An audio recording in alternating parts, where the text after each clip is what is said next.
we are rolling again. So welcome back, my friend. Good to see you again. Thank you, everyone, for watching. Awesome. Yes. Another COVID-19 interview because we have time at home, right? Yes, yes. Except we're not talking about COVID this time. No. At least that's not the main topic. So yeah, thanks to everyone for watching and listening. And I'm really pleased to have back again for a third time my friend, Dr. Luigi Boccuto. And it's really good to see you again. So today we have a different topic. I would love it if you don't mind introducing the topic, and then we'll just go with the flow. Yes. Well, first of all, thank you, Carl, for having me back again. It's always a pleasure. Oh, my pleasure. Thank you to all the listeners of your video. Today we're going to talk about a neurobehavioral condition called autism in general terms, but in a more specific term, Autism Spectrum Disorder. The nomenclature, the name is quite important because it has changed through the years. Autism has been described over 70 years ago in 1943 for the first time, and during this time has been named in many ways. So the term Autism Spectrum Disorder is the last definition that was proposed by the DSM-5, that is a guideline manual for mental disorders and behavioral disorders that was released about 5 years ago, and it merges under one term what used to be an umbrella of different conditions that used to be called Autism Spectrum Disorders, and included the autistic disorder, that was the classical autism, the Asperger disease, that was the one with the high functioning people that were particularly skilled in one field, in one cognitive field. For example, we might remember the protagonist of the movie Rain Man, was particularly skillful in math. And then we had the PDD-NOS, pervasive developmental disorder, not otherwise specified. And then there were other minor definitions, including also some syndromic conditions like Fragile X syndrome or Phelan-McDermid syndrome or Rett syndrome. So other conditions well characterized from the genetic point of view, with these physical features on top of neurobehavioral features that had a very clear genetic origin. So there was a genetic alteration that caused that particular condition. Now, everything is considered one condition. There's one denomination, which is in fact Autism Spectrum Disorder, ASD, and most commonly known in the common terms as autism.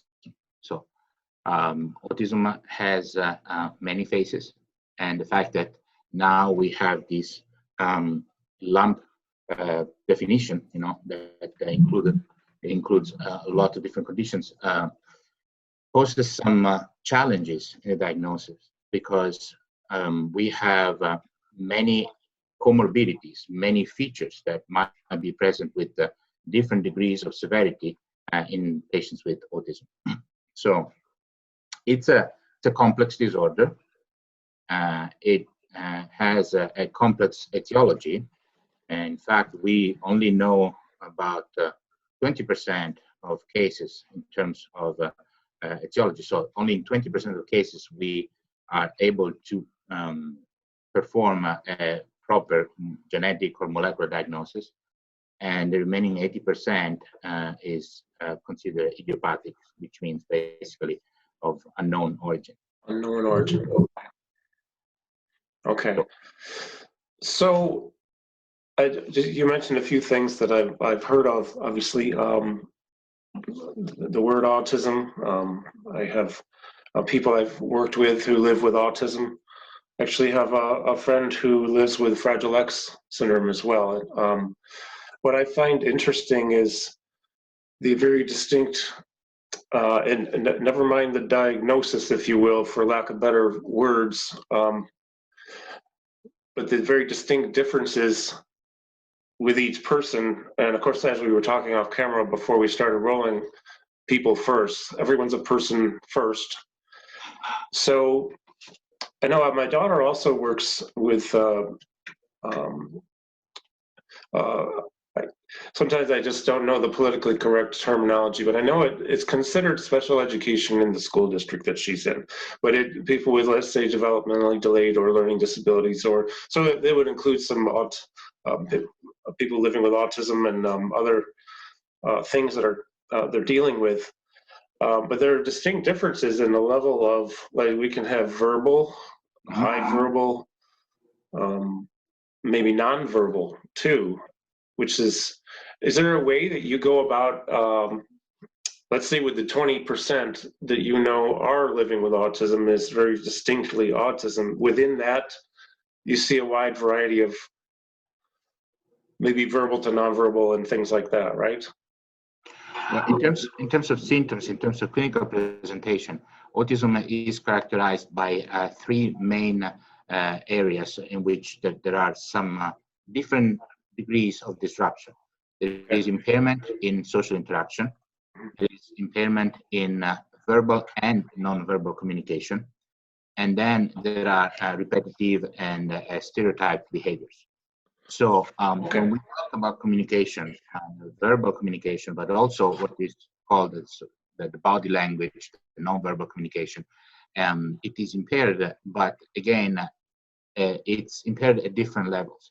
We have patients that might be verbal, and that they're usually considered high functioning. So again, with considering one condition encompassing all the spectrum, we might have a lot of differences in terms of IQ. We have a lot of differences in terms of cognitive functioning. So distinguish between high functioning and low functioning patients. And so high functioning patients may present quite likely with good speech, well-developed speech, good analytical, mathematical skills, but they have still some behavioral impairment. They have social issues. They have stereotyped interest or actions or behaviors. So they're very focused on certain topics, and they tend to do repetitive actions, or, for example, repeating same words, over and over. So again, there are different ways of presenting for this condition, but it is interesting, and I think it's the main focus. The name autism comes from Greek and means on its own, on your own. So it's really this isolation of the individual, and obviously the communication is the bridge between individuals. So individuals with autism, like you said, people first, people with autism do have this issue, this lack of capacity to communicate. But that is most often in the outgoing direction, which means they do understand, they do get, what messages are coming to them. Okay. The problem is that communication is based on convention. Language is something that is made up by certain, grammatical rules, social rules, and so on.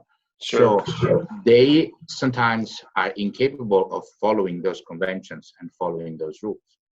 But it is possible in many cases, especially if we consider early intervention programs, it is possible to establish an alternative bridge with these people, a bridge that is easier to walk for those people. So a path that is more compatible with their condition.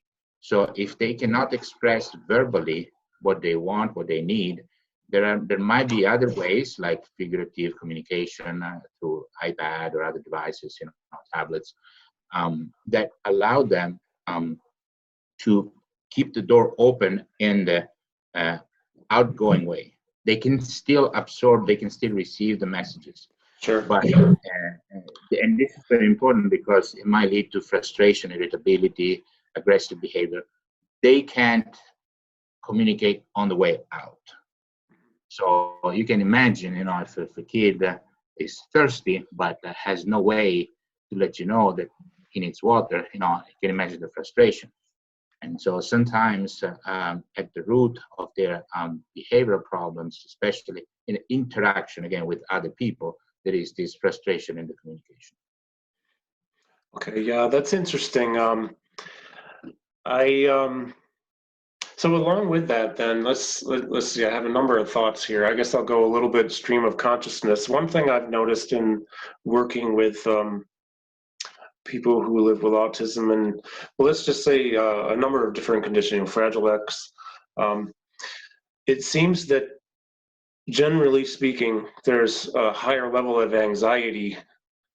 Generally speaking, yes, it could be general anxiety, it could be social anxiety. That's a big one for a couple of people I know who I work with.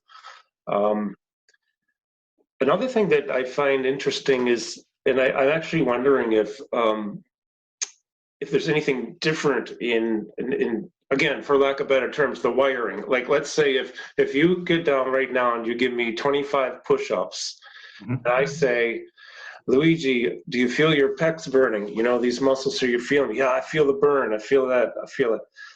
Yet, I have let's say one individual in particular who lives with autism, who's a very dear friend of mine. We communicate very well, so outgoing is great with him. What burn? I don't feel any. I don't know. So what do you feel a burn? I don't know. And what I wonder is, what's the difference there? Is it? I can't imagine there's no burn going on and that he doesn't have lactic acid because he's a person. Mm-hmm. But maybe the interpretation of it is there an interpretation issue? Maybe. Yes, and probably a better trainer trying to cue on how it might feel, which I still haven't figured out how to elicit that. Yes, and to keep it using your term, which is very appropriate, the wiring. We need to consider that there are several levels, several stages of elaboration. So you first have a level where your sensory system tells you what is going on. So the input message from the outside, or even from your own body. If you feel pain, if you feel fatigue, those are messages that come from your own body. And it has been shown that the sensory system in many patients with autism works in an abnormal way. So in many cases, the sensorial stimuli are amplified. So patients with autism are hypersensitive to visual stimulation, so lights too bright, to sounds that is too acute, to high frequencies. And for example, there are autism-friendly movie theaters where they buffer the sound, they dim the lights, and so they allow these patients to go through the experience of watching a movie and enjoying it without being hyperstimulated. So that is the first level, the elaboration of the input. Then there is a central level where that input is analyzed, and so there is the experience about pain, about fatigue, and is codified in a certain way, and it's associated with the memory, and so they associate with the concept of what is going on. And then there is a third stage that is the outgoing stage. So they need to compose sort of a reaction, and from the knowledge that they acquired about that experience, that sensorial experience, they need to elaborate a response. So they have to describe to you, for example, what they're feeling, or they have to move away from a source of sound that is bothering them, that sort of things. So disruption may occur at any of these levels. And we know, for example, that we said before, there is, in many cases, an impairment in verbal communication. So they might be aware of what is going on, but they can't elaborate, they can't find the words, or they don't have words to express verbally what is their experience. In the case of your friend, which I assume, what you're saying, he is verbal, the problem is in the decodification of the message. So clearly he feels, the muscles burning, but he doesn't associate that with the concept. He doesn't associate that with what you are talking about. So it's a message, it's coming, but it's not associated with the idea of burning. It's not associated with the concept, and that occurs in some areas of our brain that are the areas where information from different lobes are put together and they're associated. Like the concept that if you do the push-ups, you get overheated, you get tired, you get fatigued, muscles burn. The concept that lactic acid may be associated with burning. The concept that you need to drink after that. So all those things are complex feelings, complex sensory stimulation, and they need to be all connected in order to elaborate the experience. So we know that the wiring of brains in people with autism may be different, and they work much better in the analytical than in the synthetic stage of the elaboration. So if you give them a single task to execute, very simple, step by step, they're very good at that. But if they need to be multitask, if they need to connect one concept to another, they might find more problems. That's really interesting. One thing I've learned, well, first of all, I've learned a lot from this gentleman. We're friends. We even have a little Facebook page of coffee and hiking with him and me, and we just talk. So we're drinking coffee and we're hiking in the woods, and I have a phone going and we post it. But a lot of times we'll talk. A lot of it, half of it's joking around, because he says I have really bad dad jokes. And it's true, I do. But then what I've learned so much. He and everybody I work with, this goes straight across the board with every single person. I have learned a lot from everybody. I've really learned a lot from him, in that he's been able to articulate to me that, I don't want to be in large crowds. I don't want to be around a lot of noise. I don't want to have too much information coming in, because it's one step at a time. And the analytical thing, I understand. I've learned that. It's very interesting, very literal and analytical.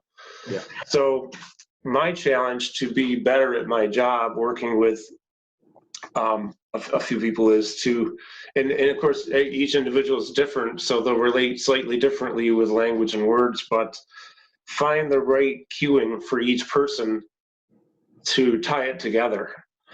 I was going to ask you if you have any recommendations on that, knowing that each person's different. So I probably just have to feel it out and understand conceptually what's probably going on, and then where they're at and what they will understand or relate with and tie together.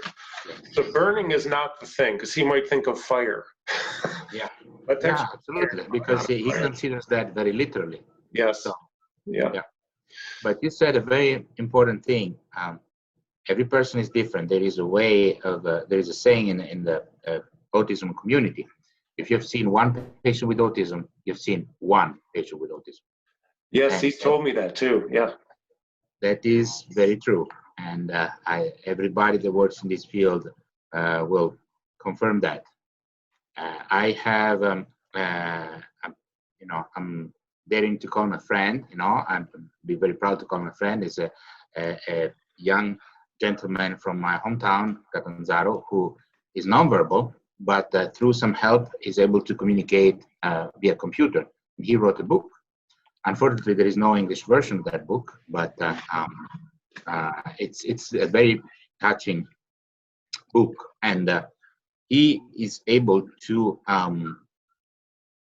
address a lot of experiences, a lot of feelings that he couldn't express verbally, with his own voice, but he provides a very interesting point of view, and he's very mature. You wouldn't expect that. He's still in high school, but he's a bright kid, and he really gives voice to a lot of kids, or a lot of individuals that are in the same in the same condition. And I think that's a true gift. Again, I'm sorry, I don't want to do any commercial. So no, it's totally fine. You can say anything you want on my show. But the name of this kid is Manuel Siriani. So if you guys can find him on Facebook, I'm sure. Oh, good. Okay. But like I said, I mean, they haven't had the chance to translate that in English.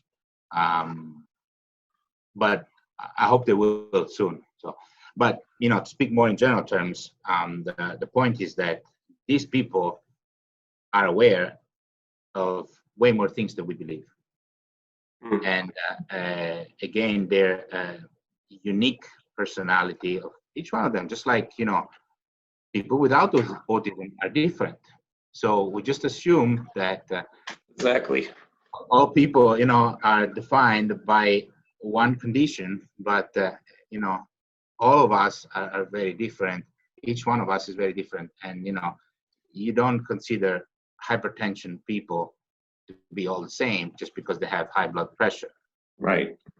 Even if their personality, their behavior, their cognitive skills are clearly heavily influenced by the presence of autism, they still have unique personal traits. They still have unique personal skills. Mm-hmm. And I think that, again, we go back to personalized medicine. We always need to consider the person first. I like in the name personalized medicine, the root person, because person doesn't mean only individual, doesn't mean only human being. If I take the liberty of citing one thing, probably you know Patch Adams, the doctor. Yeah. Oh, yes. Mm-hmm. So, I love this quote from him. If you treat a disease, you may win, you may lose. But if you treat a person, be sure that you will always win. And he didn't say patient, he didn't say individual, he didn't say case, he said person. Because the person, and I don't want to go too much off topic, but the person is the inclusive term that involves your mind, your spiritual dimension, your mood, your behavior, not just your organs, not just your body. So it's very important to consider that you have in front of you an individual with a personal history, with a family history, with emotions, with different ways. You mentioned anxiety. Anxiety is probably the result of having cognitive skills that are high enough to allow you to be aware of your limits in social terms.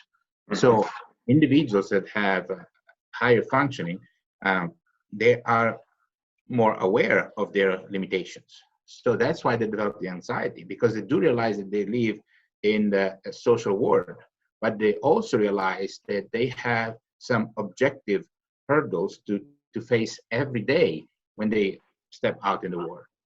And that, of course, could create anxiety in everybody. If you that, you have to face a world where you're going to have to interact with other people, but you're not capable of interacting properly with other people. That's scary. Yeah, it's interesting. I met him when he came here. This is a few years ago to do his master's degree. Then he graduated and he left. I was very sad. I lost a friend. I mean, he wasn't close anymore. Then he ended up getting a job here at the university. So bingo, 3 months later, he was back, and I'm so glad. Of course, now he's back home for a while until the university reopens, but we'll get together when he returns. In the meantime, but there's a book that he told me about, which was really, really good. Maybe you're familiar with it. It's called Leaders Around Me. Oh, okay. Autobiographies of, I don't know if that word is politically correct right now, autistics. It is an older book. Yes. Probably before some language was modified. Yes. But I'll tell you, because we hear from people who are high function, high verbal to nonverbal in this book. Inspiring stories. Yes. Good lessons. Good lessons. Yes. I think that we study them, in a very brutal, probably not politically correct term, but we have a lot to learn from them. Oh yeah, absolutely. And I always say that in fact, many individuals with autism perform something that we don't realize, at least not in full terms. They can't follow the beaten path in terms of the convention of proper communication, but sometimes they have to create a communication on their own. So think about it. We're talking about, young children, how difficult it is to build a bridge that doesn't follow the guidelines for a bridge that is already there. Mm-hmm. Yeah. So many of them find a way to perform certain tasks. That could be communication, could be social interaction, in their own way, on their own. There's nobody that teaches them, because these are not the conventional ways. But they still succeed in establishing that sort of bridge. And they do succeed also because of the efforts of parents, guardians, teachers, and people involved in therapeutic programs that help on the other side. I often say to these people, we need to understand, we need to meet the child halfway. Mm-hmm. If you're just waiting on the other side of the bridge for the child to make the whole effort, probably he's not going to make it. But yeah. You need to be willing to meet him or meet her halfway. Mm-hmm. And in many cases, they succeed, especially with early intervention programs. There's so much going on in these areas now of learning, and one of the things I love, he told me this. We have what we call inclusive university, which he was not in. He was in regular university, but I've worked with several still working with people in inclusive universities. So they go through the 4-year program, but they get a certificate, not a degree. What they have now is this opportunity to be on campus in a classroom and living a life that, as my friend says, 100 years ago, they would have locked you up in an institution and there was no chance for you. You had a label, you weren't right. They might have called you an idiot or something. On the old census forms from the 1800s, I just saw this the other day. There used to be a question on there: are there any idiots living in your house? I mean, if you can even wrap your mind around that people used to label people like that, and thankfully we're here now with a long ways to go, but where they get to have an experience of going to school, going to high school, going to college. And I think it's amazing because they get the opportunity. We get to learn just like we do from anybody else. My father taught me a lot of things, how to network. My mother taught me a lot of things. She said, you can learn from anybody. It doesn't matter who it is. Yeah, it's true. Yeah. So our opportunities here, like you say, we have a lot to learn, and it's I like learning. That's why we're doing another interview. Yes. But I think that the more we talk about it, the more I hope, one of the goals of these communications, these interviews, is to spread knowledge and spread awareness. Because that's the whole idea. Yep. You mentioned that there was a certain way of identifying these individuals that has changed, but in some communities there is still some sort of social stigma. Families are not very open to talk about, to share their experience. They're not very open to seek help from physicians or from family associations, which, by the way, I encourage very much. I'm very much involved in one condition associated with autism, that is Phelan-McDermid syndrome. And I am very much involved with the Phelan-McDermid Syndrome Foundation, both the Italian foundation, of which I'm very proud to say I'm part of their scientific committee, and the international foundation. I'm quite active, in the interaction with the members there. And I can tell you, the communications, family to family, are to me the first step right after you receive the diagnosis.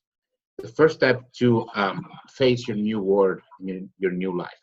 Yeah. Because for the families, the diagnosis of autism or a genetic condition associated with autism, it's always a trauma, of course.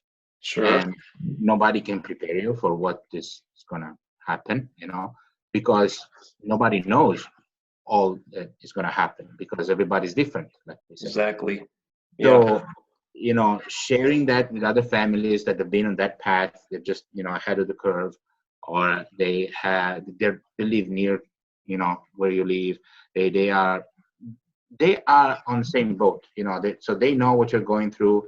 They can give you some advices about, things that can help to sleep at night, or things that can help, with the diet. It's a lot. Not that physicians are not there or that they're not willing to help, but you can establish a completely different type of relationship, and it's extremely, extremely helpful, because many families, once they receive the diagnosis, they're lost. And these family associations, which rely also, of course, on the collaboration of many scientists, researchers, and physicians, these family associations can be, the light in the darkness that can show you the way. It can help you, move on your new path, and Sure. be confident about it. Yeah. Well, yeah. I was thinking that I'm lucky. I live, well, like you, I'm in a university environment, and I don't know about all universities, but it seems in general they seem to be a little bit more progressive, or maybe a lot more progressive. So,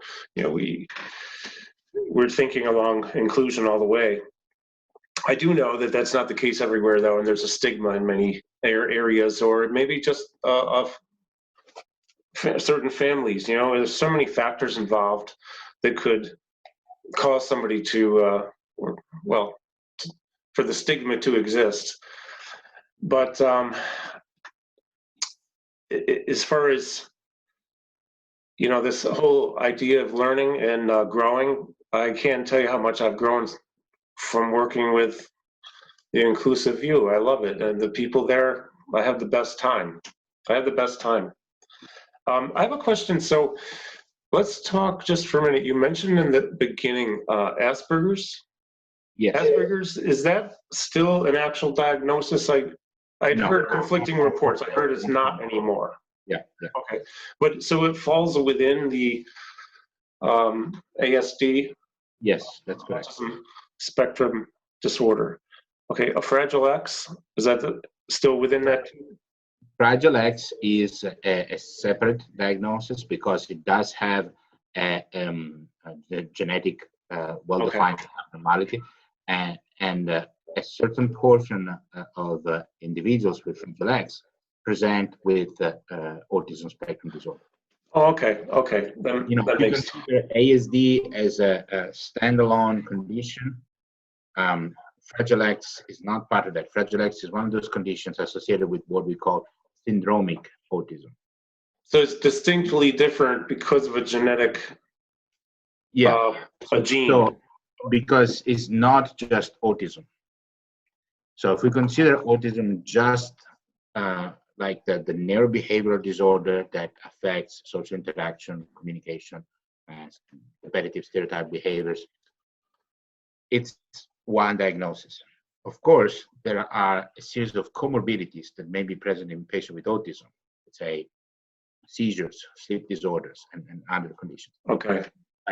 If we consider a syndromic presentation, which involves many times dysmorphic traits, which involves issues in other organs, then we have a different presentation that we consider syndromic autism. Okay. Syndromic autism is part of that 20% of cases of which we can provide a diagnosis. But if we consider it's very very few cases, it's rare if we consider the whole autism. Like the most recent epidemiological projections are talking about one case out of 59 children in school age in the United States for ASD. Right. Okay. So it's a different level in terms of population numbers. You know, those syndromes are in the order of 1 out of 10,000, 1 out of 15,000, and so on. Okay. Okay. That I understand. Thank you. Have clarification on that just helps me. And again, the whole reason helping me is, when I started doing these interviews years ago, it was somewhat self-indulgent because I didn't know how else I was going to get to talk with any doctors or experts. And I knew if I asked somebody out to coffee, well, they're not going to do that probably. But the interviews have worked out to be a wonderful tool so I can learn because that's what it's all about, but also can share. And that's, like you said, sharing. I always believe education should not be hoarded. It should be shared. Let's get this out there. We had over 100 hits in one day on the COVID interview, and I've never had 100 hits in one day on any interview. So we were at 112 an hour ago. So of course, that's a big topic. I know that probably not all these people will hear that, but I have to confess a mistake. I did watch the interview. I said that a lot of people in the healthcare are, fighting this battle on the front line. And I said that most of them are paying with their life. Unfortunately, it's not true. Many of them are paying, with their lives. Still too many. So sorry for this, off-topic, comment, but I just realized I made that mistake in the heat of the moment, so I apologize for that. No, that's okay. Well, though, in a way, though, see, everything's connected to everything else somehow, it seems. For example, I know that a few of my friends who live with autism were very, very, very anxious, almost like a paranoia about the COVID situation. They're not sure what to touch, where to go, what to do, and that anxiety's been through the roof. Yeah. And actually, sorry, go ahead. Well, just for each of them, it's calmed down some, but it's still higher than most people. Yes. Actually, it's very interesting that you brought it up because we have to consider that families that deal with children or with individuals with autism, but in general with individuals with special needs, are more at risk of having their life disrupted by these conditions like the current pandemic. Yeah. Because, first of all, many of these individuals are not independent. They can't live on their own. So if someone gets infected, gets sick, especially if we think about parents that are a little bit in the older age range, who's going to take care of these children or these, individuals while their parents are in the hospital. Second, these patients are already often under certain treatment. Even if there is no cure for autism, there are some treatments for comorbidities like seizures, like irritability, and these patients, in many cases, are more prone to develop infections or inflammation, let's say at the intestinal level, and so on. So, in the wide range of comorbidities, there are things that require medical attention. So, they might be considered more at risk in one of the categories at higher risk. Because they're already undergoing certain treatment protocols. And there have been some work, some proposals mentioning drugs that may increase the risk of respiratory complications once you have the infection of COVID-19. So, of course, we always need to be very cautious, but I can see the concern of many families that have their children treated with those drugs. Like it's common knowledge now. They've mentioned that ibuprofen might increase the risk of complications. Right. Sorry? Yeah, right. I heard about that. Yes.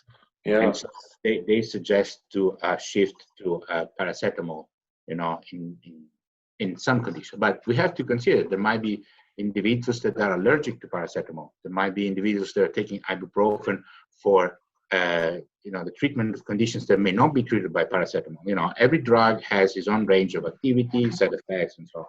Sure. Very important, once again, we go back to personalized medicine. It's very important to consider the full background of the individual. And so the therapy that individual is taking, all the background, the allergies, the interactions with other drugs. And I understand that many families that are touched by autism are going through a double challenge. The challenge of trying to stay healthy, to not get infected, not getting their children infected, but at the same time maintaining the medical treatment and trying to adjust, with what the literature is suggesting day by day. This is still a learning process, like we were saying yesterday. We're learning because we knew very little about this virus, and we're learning, so we're adjusting. But these people are already under treatment for something else. So in their case, it's more urgent to learn and to make the right decisions. Yeah, this today especially seems to have tied in this personalized medicine for me a bit more, because there's more to it. Like you say, this whole background of everything. There's so much to consider, right? And it's all the root is the person. That's where it starts. I have a couple of questions. Are ADD, ADHD, OCD, and autism anywhere related? Is there any correlation between any of those? There are some important areas of overlap. So attention deficit disorder, ADD, with or without hyperactivity, so ADHD or ADD. OCD, obsessive compulsive disorder.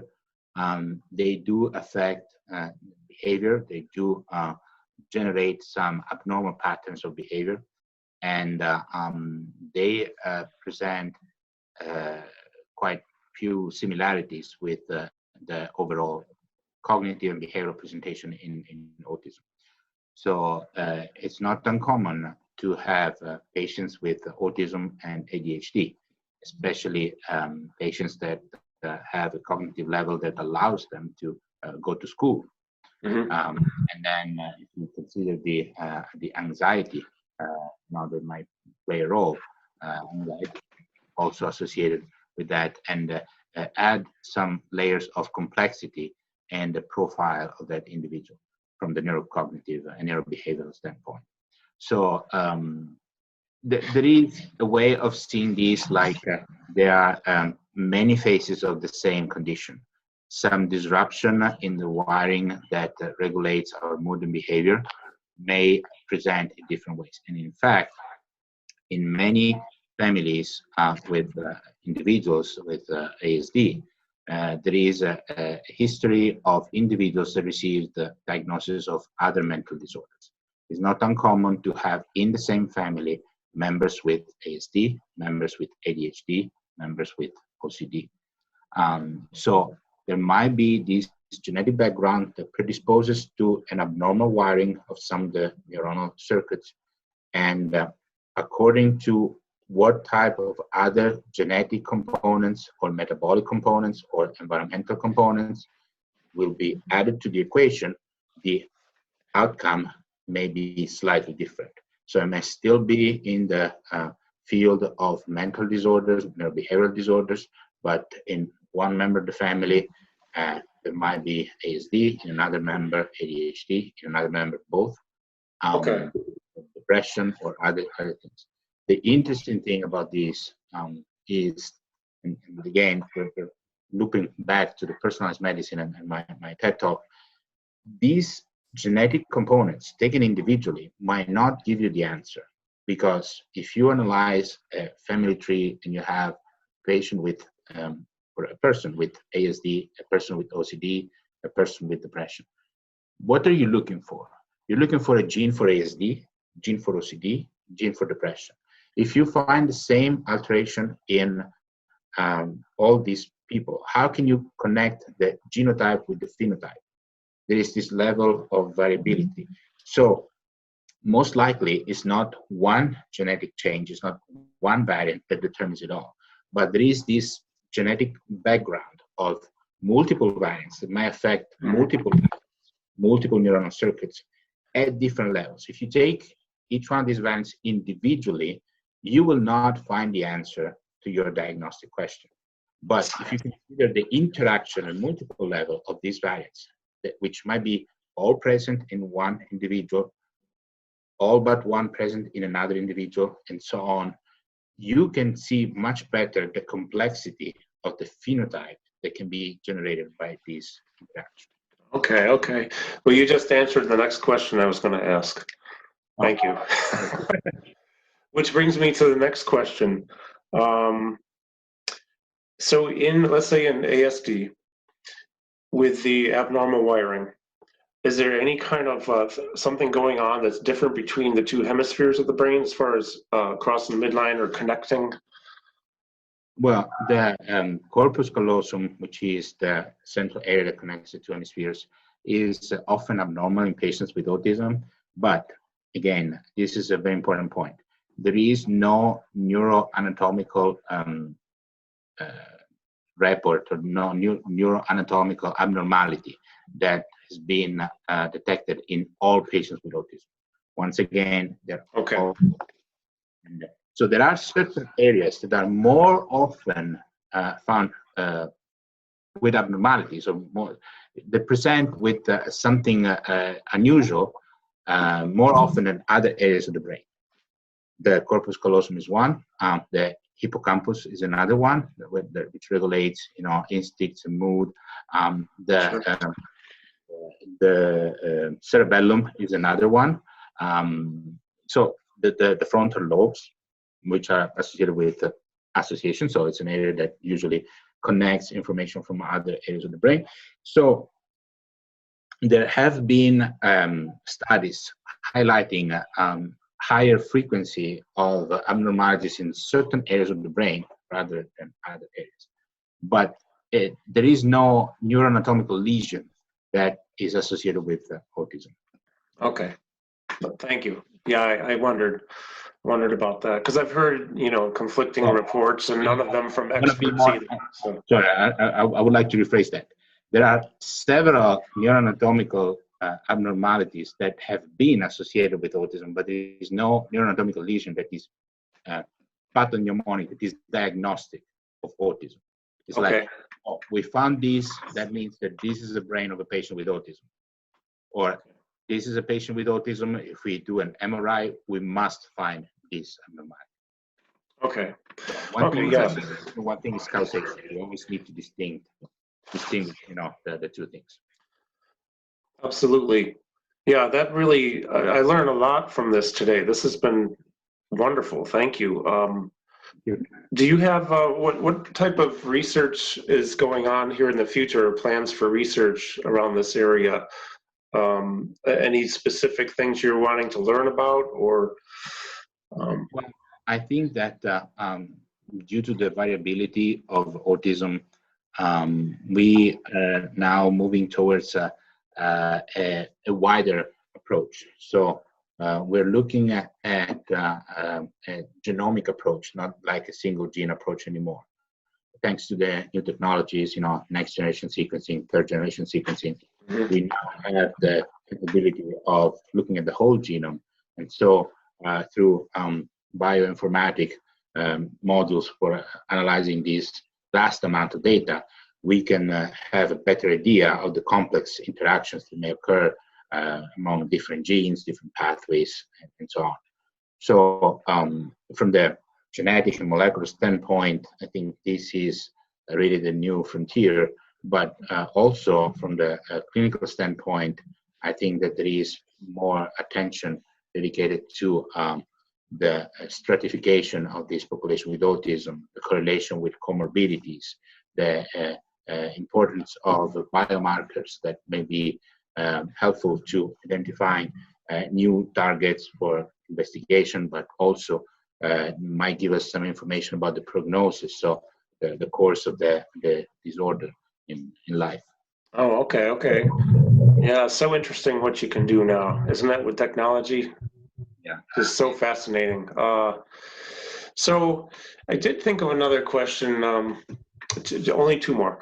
And so you mentioned in the beginning, and we brought it up again, is Asperger's used to be a label, if you will, or a diagnosis, right? Are there any other that are no longer, like Asperger's is no longer a diagnosis because it's part of ASD? Are there any other that people may relate to if they watch or listen to this, like that, that are pulled out of that now and they're really not a separate diagnosis? Yeah, the three main diagnoses that were part of the autism spectrum disorders, plural, were autistic disorder, which was also called the classical autism, Okay. Asperger disease, and PDD-NOS, which stands for pervasive developmental disorder not otherwise specified. So a lot of people used to receive, a lot of people with autism used to receive one of these three diagnoses. I see. And with DSM-5, they're just receiving a diagnosis of ASD. Okay, thank you. That helps to clarify for me. Yeah. And I think really the only other thing I wanted to ask, because you've covered everything plus a lot, which is beautiful. I talk a lot, I know. No, you know what? You talk as long as you want. I have till Friday morning. It's 38 hours away. So the if you have any kind of a general takeaway message, I have started asking this question because I think that if somebody was to sum it all up, if you were to sum it all up, if there's just a general takeaway you have for our audience. So, first of all, always consider that you have in front of you a person. Don't underestimate the cognitive capacities of this person, the cognitive skills. Just because this person might be nonverbal or might not have eye contact with you doesn't mean that this person is not listening or is not understanding, at least in part, what you're saying. Try to meet this person halfway. Try to understand what are this person's skills. Rather than focusing on what is lacking, try to focus on what this person can give you. And because we always reason in terms of scales, indexes, scores. So which of course, is the quantitative way to define, certain features, certain skills.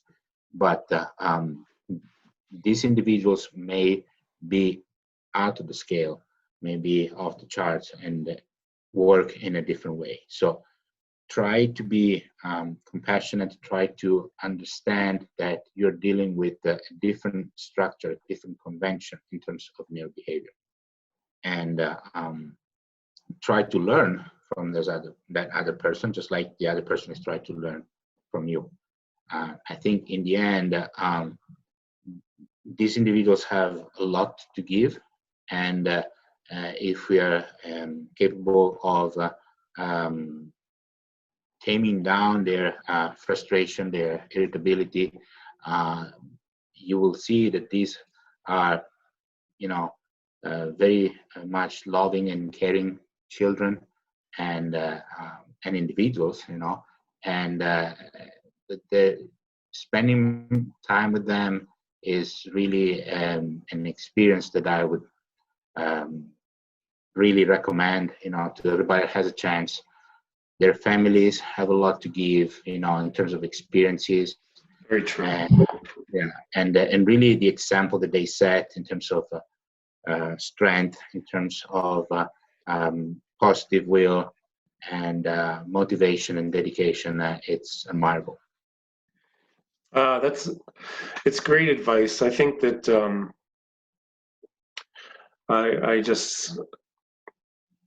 I can't think of anything else to say in regards to that, because that just encompasses all of it. And there is that factor, right? There's a trainer who is one of my mentors. His name is Ali Prettyman. He's up at the university where I work. Amazing gentleman, really great movement specialist. And he talks about, when we talk about the individual, we always talk about people first, and somehow I just lost my train of thought. It'll come back, but while I'm thinking of the other thing, I will mention this. Oh no, I know what it is. Yeah, it has to do with this. It has to do with talking with the families. You know, sometimes it's necessary, even if a person living with autism or whatever is verbal. You may learn more from the family. You'll probably learn more from the family a lot of times to help you. So I'm speaking to the trainer, the physical therapy, the movement specialist population in particular with what I'm saying right now, because if we just talk to the individual, we're going to learn some things, but talking with the family, maybe it's the parents, you'll probably learn a lot more. Yes. Of course, if we go into another area, if I talk with a person living with Parkinson's, I always learn more from the spouse or caregiver. Yeah. Because they tell me this, and then you'll get the whole thing. You get the truth. That's a little different, but it's the same. Conceptually, it's the same thing. And I've learned a lot from all the parents I work with, actually all of the parents. In fact, there's one other thing I wanted to say a while ago, and I'll just, you can add on to this anything you want to. I learned something very profound about 3 years ago. I was working with a gentleman who, at the time, I was traveling a lot, so I wasn't working at the university because I had worked there and then I didn't, and then 4.5 years later I started again. But anyways, I would do, when I was home, I would do home visits. So I would go to people's houses, you know, because all my clients live close. Nothing's far away from anything up here. I'll go to his house. We might go outside and do some climbing or stairs or work out inside or whatever. But part of, one of this gentleman's challenges has to do with hygiene and taking a shower, getting clean after a workout, let's say, you know, just freshening up, changing his clothes. Now, I'm not going in the shower with him, but I mean, the idea is that the shower is on one side of the apartment and the couch is on the opposite side, 40 feet away, whatever.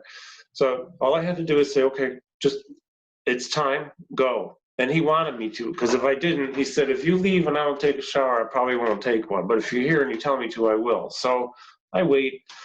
Well, he comes out one day, you know, he's changed his clothes and his hair didn't look wet. He didn't look like he'd taken a shower. And, you know, maybe he didn't take a good shower. But I wondered if maybe he would do something like I did when I was a kid, because I hated showers when I was a kid. Just turn on the water and then let it run. So I asked him, did you really take a shower? Are you sure? Well, yeah, of course I did. Didn't you hear the water? Yeah, but, you know. Okay, that's fine. So I called and I talked with his mother that night because we had some things we wanted to talk about. I just wanted to inquire. So I told her the story. And she says, if he said he took a shower, he took a shower. And here's why. There's absolutely no logic in his mind on why anybody would lie to anybody about anything. Lying has no place. There's no logic in any way, shape, or form. That was so profound for me.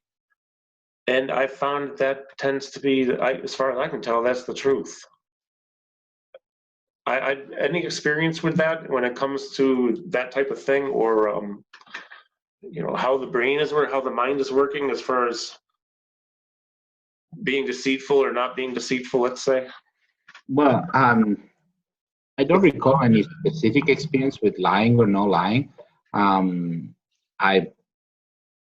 I might think that, you know, some of them may be a little bit kind of like trickier, or they do elaborate their ways to get around some house rules or things like that, because they are like that. Some patients with, you know, higher functioning.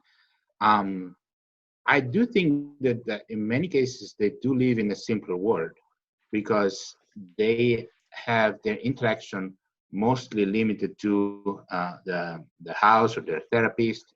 So it's a world that is way more comfortable because it works within predetermined schemes. So I can see that lying would not bring them any sort of advantage, because they just know that, you know, going to A to B, they have to perform a certain task. So, you know, they don't need to lie. They don't. It's not part of something that would come with the benefit in their mind. It seems like the not lying just falls into that very literal and analytical thought process, maybe. I'm not Yeah, sure. but in general, I would say, once again, everybody's different. So Yeah, that's okay. there Yeah, might right. be, you know, Yeah. don't trust too much your kid with autism that is not gonna lie again. Is not gonna ever lie to you, Okay. because Well, that's good to you know might get too, though. disappointed. Yeah, That's yeah, you that's might good get to know too. yeah. So with But this particular, in fact, actually, lying is a more elaborate cognitive task, because you need to, you know, be aware of what is the true unfolding of the events, and you need to make up an alternative version that might be consistent or inconsistent, but you do need to, you know, elaborate at a higher level. It's not just, you know, that you're eating chocolate and, you know, someone say, "Are you eating the piece of chocolate?" And you say, "No." No, you know, you need to make up a story. So it has to be consistent in space and time, you know, with the context, with the events, and, you know, cover what has been done or not has been done. So in one way, it's an achievement, you know, if you want to put it, not something to be particularly proud of, but in cognitive terms, it's something still remarkable. so interesting. So then that brings us back now. It brings us back to the individual, to the person.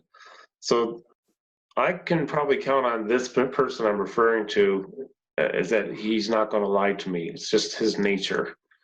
But I also learned now from you that that may not always be the case. So this is interesting. It's great. Yo, man, this has been fantastic. I've learned a lot. Thank you very much, Luigi. Thank you. You're welcome. Thank you for this opportunity. And if you don't mind, just hang on with me for a minute after I sign off from the recording. But folks, again, here we are. We're learning more. The whole idea I started, like I mentioned earlier, this whole interview series was to get in front of people so I could learn, because I've always wanted to learn, and I still want to all the time. So this is what I do. We get together with experts. We're very fortunate to have some friends who are experts like Dr. Luigi here, and I hope you enjoyed it. I hope you learned something from it, and please feel free to share this as well. For those who are listening, there is the YouTube version if you want to watch it. It's on my website, neuromotortraining.com.